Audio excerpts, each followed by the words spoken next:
Hi friends, ఇదిగోండి మా చామంతి మొక్క అంత బాగా మొగ్గలు వస్తున్నాయండి. చాలా బాగా వచ్చింది. ఇది ఒకటే కాండం చూడండి. ఈ ఒక్కదానికి ఇట్లా బుట్ట చామంతి లాగా ఇలా వచ్చింది. దీన్ని బాగా ప్రూనింగ్ చేస్తూ ఉంటే ఇట్లా వస్తుందండి. ఈ పక్కది ఇది ఒకటే, కాకపోతే ఇది అంతగా రాలేదు. ఇప్పుడు ఏం చేస్తానంటే దీన్ని ప్రూనింగ్ చేసి దీన్ని మళ్ళీ మొక్కలుగా చేస్తాను. ఏం లేదండి, దీన్ని ఇట్లాగా కట్ చేసేయటమే. ఇది కట్ చేసుకుంటే మళ్ళీ దీని నుంచి మొక్కలు వస్తాయి. ఇంత హైటు ఇలా కట్ చేసుకుంటే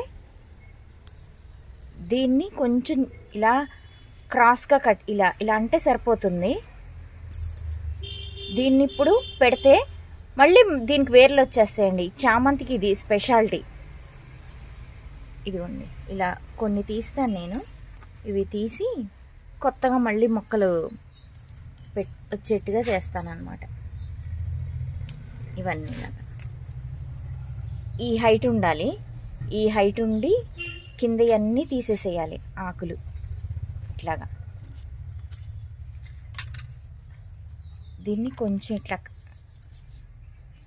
గీరితే సరిపోతుందండి. ఇట్లా దీన్ని పెడితే ఇంకా మొక్క వచ్చేస్తుంది. ఇవన్నీ అంతే, ఇట్లా గీరేస్తాను, ఇంకా మొక్కలు వస్తాయి అన్నమాట. ఇంత హైట్ ఉండే అవసరంలా, ఇంత హైట్ ఉంటే చాలు. ఇట్లా 5 ఇంచెస్ ఉంటే సరిపోతుంది. దీన్ని ఇలా గీరి పెట్టుకుంటే మనకి మొక్కలు, కొత్త మొక్కలు వచ్చేస్తాయి. దీనికి వేరు వచ్చేస్తుంది.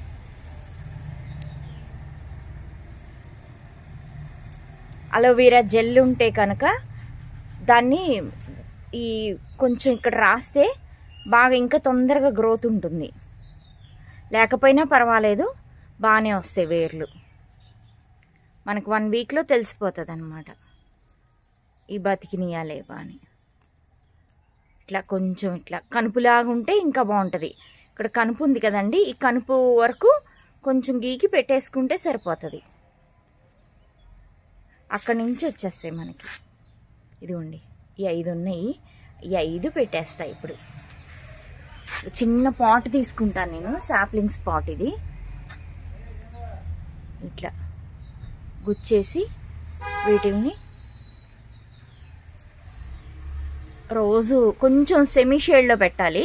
కొంచెం పెద్ద మొక్కల కింద పెట్టుకుంటే సరిపోతుంది. లేకపోతే లోపల రూమ్లో అన్న పెట్టుకుని వంటగది అట్లా ఇలా ఒత్తాలి. కొంచెం ఒత్తేసి దీంట్లో వాటర్ పోయాలి.